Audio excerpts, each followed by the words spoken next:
강지한의 코인 정보방 무료로 입장하실 분들은 하단 링크를 통해 참여 가능하십니다. 안녕하세요. 오늘의 코인 뉴스 강지한입니다. 오늘 보실 종목은 리플코인인데요. 주말 사이 암호화폐 시장은 횡보세를 보여주면서 움직임을 만들어냈습니다.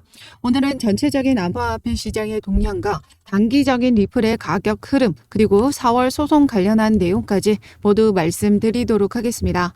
영상 끝까지 시청해 주시고 영상 시청하기 앞서 리플과 코인 시장 발빠른 자료 그리고 실시간 매매 대응 자료를 즉시 받아보고 싶으신 분들은 상단의 전화번호 010-6531-7908번으로 숫자 0번 보내주시거나 문자 보내기 힘드신 분들은 하단 더보기 클릭하시면 제가 운영하고 있는 코인 정보방 무료로 입장 가능하십니다. 그럼 본격적으로 영상 시작하기 전에 구독과 좋아요 꼭 한 번씩만 눌러주시면 감사하겠습니다. 그럼 1월 비트코인 약세 3가지 주요 원인을 먼저 보시도록 하겠습니다. 암호화폐 전문 미디어 크립토 포테이토가 1월 비트코인 가격 약세를 나타내고 있는 가운데 주요 원인을 아래와 같이 정리했다라고 합니다. 내용을 보시면 SEC의 비트코인 현물 ETF 거래 승인 관련 과매수 시장이 만들어졌고 이에 따라 뉴스에 팔아라라고 하는 차익 실현이 만들어졌다라고 합니다. 세계적인 금리 인상 추세와 달러 강세 등 이 거시 상황이 악화됨으로써 또 한 번 비트코인의 약세를 움직여줬다라는 건데요. 이번 주 새해 첫 FOMC 금리 결정에 대한 금리 인하 시점을 두고 1월 금리는 동결로 유력하지만 3월 인하에 대한 전망은 반반으로 나타나고 있습니다. 최근 근원 PC 물가 상승률이 2%대에 진입하면서 연준이 중시하던 이 물가 지표가 청신호를 보여줬습니다. 그에 따라 시장은 3월 금리 인하에 대한 기대감을 만들어내줬는데요. GDP 성장률이 견고하게 나오면서 연준은 무리한 금리 인하를 선택할 가능성은 낮다라고 보고 있습니다. 지난 금리 인하의 시점에서는 이 경기 둔화로 인해서 이를 부양하기 위한 금리 인하를 단행한 부분이 있었는데요. 현재 견고한 경제 성장률을 보이고 있는 만큼 3월 금리 인하는 조금 이르다고 판단하고 있다는 거죠. 이번 주 경제 지표 일정을 보시면요. 우리나라 시간 기준 이틀 뒤 소비자 신뢰 지수와 고용 지표 발표가 있습니다. 고용 지표는 경기 상황을 전반적으로 알 수 있는 지표로서 중요한 부분인데요. 이 지표 발표 이후 연준의 금리 결정이 예정되어 있습니다. 금리 결정은 거의 동결로 확정적인 분위기지만 이후 FOMC 회의에서 연준 의장이 금리 인하에 대한 시점이 언제쯤 나와줄지에 대한 힌트를 확인할 수 있다는 거죠. 전반적으로 암호화폐 시장의 흐름도 이 미 증시의 영향을 많이 받는 부분이기 때문에 게다가 최근 비트코인 현물 ETF까지 나와주면서 더더욱 이 시장의 영향을 받아줄 수밖에 없다라는 거죠. 그래서 이런 자료들을 제가 운영하고 있는 코인 정보방에 입장하시면 즉시 바로바로 정보 받아보시면서 시장 움직임에 대응해 나가실 수 있습니다. 제가 운영하고 있는 코인 정보방은 상단에 전화번호 010-6531-7908번으로 숫자 0번 보내주시거나 문자 보내기 힘드신 분들은 하단 더보기 클릭하시면 제가 운영하고 있는 코인 정보방 링크 확인 가능하십니다. 그럼 오늘 날짜 크립토 공포 탐욕 지수를 보시면요. 전날보다 1포인트 오른 55를 기록했습니다. 중립 단계에서 탐욕 단계로 다시 전환된 부분을 확인할 수가 있는데요. 익명의 암호화폐 전문 애널리스트는 만약 비트코인이 지난 2015년, 16년의 패턴을 반복할 경우 2월 달에는 강세를 나타낼 것이라고 전망했는데요. 비트코인의 월별 추이를 보시면 지난 2015년, 16년도 마지막 달 4개월 동안 연속 상승 흐름을 만들어내주고 그 다음해인 1월 달에는 이렇게 조정 장세를 마무리해 줬다라는 겁니다. 그 이후에 2월 달에 보시면 이렇게 상승 흐름을 가져갔었다라는 거죠. 강세를 보여줬다. 그런데 지금 현재 2023년도에도 지금 4개월가량 연속 상승세를 보였고 1월 달에는 지금 조정 장세를 만들어내줬기 때문에 2월에는 강세를 나타낼 확률이 매우 높다라고 보고 있는 거죠. 지난 시간에도 말씀드렸지만 리플과 비트코인의 피어슨 상관계수는 0.91로 선형에 가깝다라고 했습니다. 피어슨 상관계수는 0.8 이상일 때 강한 상관관계를 보인다라고 했는데요. 이는 비트코인의 가격이 상승하면 리플의 가격도 간접적으로 상승할 수 있다는 걸 의미합니다. 비트코인의 조정 장세로 인해서 리플 또한 같이 하락 흐름을 만들어내 줬던 만큼 비트코인이 다시 강세 흐름을 만들어내 준다면 리플 또한 같이 영향을 받고 상승한다라는 의미이기 때문에 2월 비트코인의 강세 흐름이 만들어지면 리플 또한 같이 강세 흐름으로 상승 흐름을 보여줄 수 있다라는 겁니다. 현재 리플은 상단 지지선을 모두 이탈하고 아래로 내려와 준 모습이고 이전에 강력했던 저항 라인 여기 730원이죠.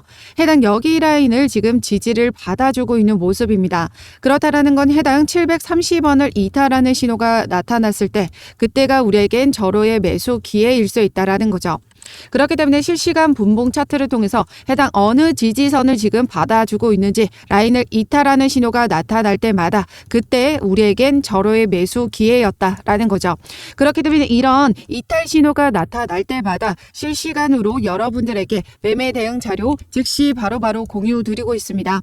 제가 운영하고 있는 코인 정보방 입장하실 상단의 전화번호 010-6531-7908번으로 숫자 0번 보내주시거나 문자 보내기 힘드신 분들은 하단 더보기 클릭하시면 제가 운영하고 있는 코인 정보방을 통해서 리플 실시간 매매 대응 자료 즉시 받아보실 수 있습니다. 지지 라인을 이탈하는 신호일 때마다 우리는 매수 기회로 삼으셔야 된다라고 말씀드렸었는데요. 지난 외부적인 영향으로 하방 압력을 크게 받아주는 부분이 발생한다면 비중 축소로 대응해 나가셔야 여러분들의 시드를 안전하게 지키실 수 있다라는 거죠. 리플은 단기적인 관점이 아니라 장기적인 관점에서 두고두고 매집을 해 나가야 되는 코인이기 때문에 그만큼 이 비중 조절과 저점 매수를 통해서 물량을 더욱더 늘려가셔야 됩니다. 그렇기 때문에 실시간 매매 대응을 통해서 우리 리플 물량 더욱더 효과적으로 매집할 수 있는 방법 공유 받으시면서 수익 만들어 가시길 바라겠습니다.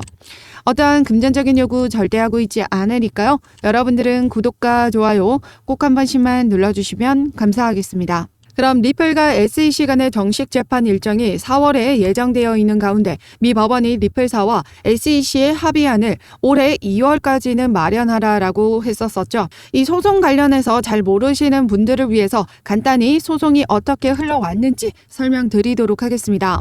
지난 2020년 SEC가 리플을 상대로 이렇게 증권법 위반으로 제소를 했었죠. 3년이라는 소송을 이어오면서 작년 7월 13일 날짜로 약식 판결에서 리플이 일부 승소 판결을 받았습니다. 기간 판매에 대해서는 증권이라고 판결을 받은 부분이고요. 2차 판매에 대해서는 비증권이라고 판결을 받았었죠. 이 기간 판매에 관련한 부분은 이 하위 테스트를 통해서 파는 사람과 사는 사람이 분명한 이 투자 계약에 해당한다라고 해서 증권으로 판결을 받았습니다. 하지만 2차 판매에 대한 부분은 거래소를 통해서 알고리즘 판매분으로 이 블라인드 방식으로 판매가 됐기 때문에 파는 사람과 사는 사람을 명확히 알 수가 없다라는 거죠.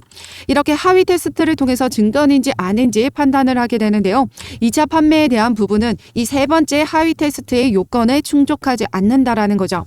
타인의 노력에 따라 수익이 발생하려면 파는 사람과 사는 사람이 명확해야 하는데 블라인드 방식으로 판매가 됐기 때문에 증권으로 보지 않는다라는 겁니다. 즉 리플의 증권성은 판매 방식에 따라 달라진다라는 판례를 만들어낸 상황이죠. 앞서 올해 2월 합의안을 마련하라고 한 내용은 바로 이 기간 판매분에 대한 내용인데요. 법원에서는 이 기간 판매분에 관련해서 리플이 증권으로 인정을 받은 셈이기 때문에 SEC가 리플에게 어떤 법적 조치를 취하겠느냐 그거였거든요. 그렇기 때문에 이 법적 조치는 바로 이 벌금입니다.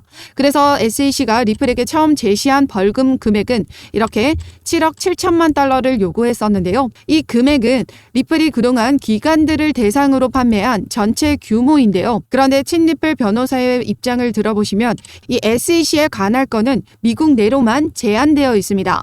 그런데 XRP 판매의 대다수, 그러니까 90% 이상은 이 미국 외 지역에서 일어났다라는 걸 미뤄볼 때 미국 내에서 판매된 기간 판매 액수에 해당하는 금액만이 이 벌금으로 책정해야 된다라는 거죠. 그렇다라는 건 90% 이상은 벌금에서 제외가 돼야 된다라는 소리입니다. 그런데 최근 SEC가 리플에게 어떤 걸 요구했냐면 바로 이 재무제표와 기간 대상으로 판매한 이 XRP 판매 계약서를 모두 작성하라라고 요구를 한 거죠. 이렇게 두 차례나 법원에게 요청을 한 부분인데요. SEC 입장에서는 이 재무제표와 판매 계약서가 향후 과태료 액수, 그러니까 벌금이죠. 벌금을 결정하는 데 도움이 된다라는 입장으로서 지금 요구를 했다라는 겁니다. SEC는 법원이 강제 명령을 받아들이지 않는 경우 가태료 부과 과정에서 관련 증거를 확인할 수 있는 기회를 박탈하는 것이라고 강조했습니다. 이에 따라 리플은 법원에 이 기간 대상 XRP 판매 계약서 및 작성 명령 요청에 대한 반대 의견서를 제출했습니다. 그러니까 이 SEC는 뭐냐면 리플의 재정 최대치를 가태료로 때려서 벌금을 최대한으로 뽑아 먹겠다라는 거죠. 리플이 잘못한 건 기간 판매에 대한 판매분인데 리플 전체 사업 금액에 따라서 벌금을 책정하겠다라는 건 어불성설이죠. 말도 안 되는 요구를 하고 있는 겁니다. 그러니까 리플 입장에서도 이 반대 의견서를 제출한 거죠. 이건 법원에서도 SEC의 입장을 들어줄 수도 없을 뿐더러 그렇게 되지도 않을 겁니다. 결국 이러한 SEC의 법정 대응 절차들이 계속해서 삐걱삐걱 소리가 나고 있고 비트코인 또한 최근 조정 장세를 겪으면서 리플 또한 가격 하락 흐름을 면치 못했다라는 거죠. 하지만 이미 기간 판매에 대한 부분은 벌금 책정 단계에 있고 4월 정식 판결 역시 2차 판매에 대한 결과만 이 배심원 판결이 남아 있습니다. 이미 작년 약식 판결에서 2차 판매에 대한 부분은 증권이 아니라는 판결을 받았기 때문에 이 4월 정식 판결에서도 비증권 판결을 받을 확률이 매우 높다라는 거죠. 중요한 건 이 판결 이후에 SEC가 과연 리플을 상대로 또다시 항소를 진행하냐 마냐 이 부분에 달려 있다라는 겁니다. 그런데 최근 SEC가 코인베이스를 상대로 미등록 거래소 운영 및 미등록 증권 판매 혐의에 대해서 소송을 진행하고 있죠. 지난 18일 구두 변론이 진행됐었습니다. 소송 내용에서도 미등록 증권에 해당한다라고 지적했던 그 토큰들 목록 중에는 리플이 포함되어 있지 않은 부분이죠. 즉 SEC도 이미 2차 판매 XRP 자체 토큰에 대해서는 비증권임을 인정한 셈입니다. 그런데 우리가 더 주의 깊게 볼 수 있는 부분은 이 알트코인에 대한 증권성 여부 이 부분에 대한 법원의 생각이죠. 해당 구두 변론을 통해서 판사는 이 소장에 명시된 토큰 발행사가 증권법을 위반했는지 여부를 물었고 코인베이스 측은 해당 토큰들은 컴퓨터 코드로 구성되어 있으며 증권에 해당하지 않는다라고 반론했습니다. 하지만 SEC는 브리핑에서 이 하위 테스트 앞서 말씀드렸던 리플 판결에서도 이 하위 테스트가 적용이 됐죠. 이 하위 테스트의 법적 근거에 대한 반대 의견을 제시하지 않았다라고 합니다. 아울러 일부 아미쿠스 브리프, 즉 코인베이스 측 사람이죠. 이 아미쿠스 브리프는 SEC보다 더 훌륭하게 디파이나 스테이킹을 설명했다라고 합니다. 이후 판사의 의견을 보시면요. 기존 SEC의 증권법이 지나치게 광범위한 것이 우려스럽다. 이 경우 비니베이비, 인형 등 수집품도 증권 정의에 부합할 수 있다라고 말했으며 SEC가 문제 삼은 코인베이스의 스테이킹 서비스에 대해서는 SEC는 스테이킹이 미등록 증권 서비스 제공이라고 불만을 제기했지만 이는 가장 전통적인 투자와는 거리가 멀다라고 지적했습니다. 또한 1933년 증권법은 90년 동안 잘 작동했지만 지금은 새로운 도구와 새로운 것들이 생겨났기 때문에 재검토가 필요하다라고 밝혔습니다. 미 정부에서도 현재 암호화폐를 바라보는 시각들이 이제 달라지고 있습니다. SEC가 무분별한 소송 때리기식 규제가 아닌 명확한 규제가 확립돼야 된다라는 소리가 지속적으로 커지고 있는데요. 낡고 오래된 증권법이 아닌 이제 새로운 화폐가 생긴 만큼 그에 걸맞는 정책이 필요하다라는 거죠. 이미 리플과 SEC의 소송 판사 토레스와 SEC와 테라폼 랩스 판사 제드 라코프 판사는 토큰 자체가 증권은 아니라고 선언을 했습니다. 즉 판매 방식에 따라 달라진다라는 판례가 만들어진 상황이기 때문에 이 SEC 입장에서도 4월 정식 판결에서 항소하기란 어려울 것이며 추가적으로 코인베이스와의 소송에서 코인베이스가 승소를 이뤄낸다면 다른 알트코인들도 같은 법적 판결을 만들고 판례를 만들어냈기 때문에 더더욱 SEC는 항소하기 힘들어질 수밖에 없다라는 거죠. 법적 승소 가능성은 더더욱 줄어드는 셈입니다. 즉 4월이면 리플은 폭발적인 랠리를 보여줄 수 있다라는 건데 지금 현재 리플이 외부적인 요인으로 인해서 이렇게 730원 라인까지 내려와 줬다라는 것 우리에겐 절호의 매수 기회로 보셔야 된다라는 겁니다. 하지만 이렇게 해당 라인에 그냥 들어가지 마시고 그래도 우리는 물건을 하나 더 조금이라도 저렴하게 사야 이득을 보시듯이 리플도 저점에서 물량을 더욱더 늘려가야 더 많은 수익을 보실 수 있겠죠. 그래서 실시간 분봉 차트를 통해서 해당 어느 라인을 지금 이탈하고 있는지 해당 어느 라인을 돌파시켜주고 있는지 이 부분을 실시간으로 확인하고 비중 축소와 추가 매수 라인 실시간으로 여러분들에게 즉시 공유 드리고 있습니다. 발빠른 대응 자료 실시간으로 받아보고 싶으신 분들은 상단의 전화번호 010-6931-7908번으로 숫자 0번 보내주시거나 문자 보내기 힘드신 분들은 하단 더보기 클릭하시면 제가 운영하고 있는 코인 정보방을 통해서 리플 실시간 매매 대응 자료뿐만 아니라 장기와 단기 포트폴리오도 같이 공유 드리고 있습니다. 어떠한 금전적인 요구 절대 하고 있지 않으니까요. 여러분들은 구독과 좋아요 꼭 한 번씩만 눌러주시면 감사하겠습니다. 그럼 지금까지 영상 끝까지 시청해 주셔서 감사하고요. 오늘도 여러분들의 안전한 투자 기원하면서 오늘 영상 여기서 마치도록 하겠습니다. 감사합니다.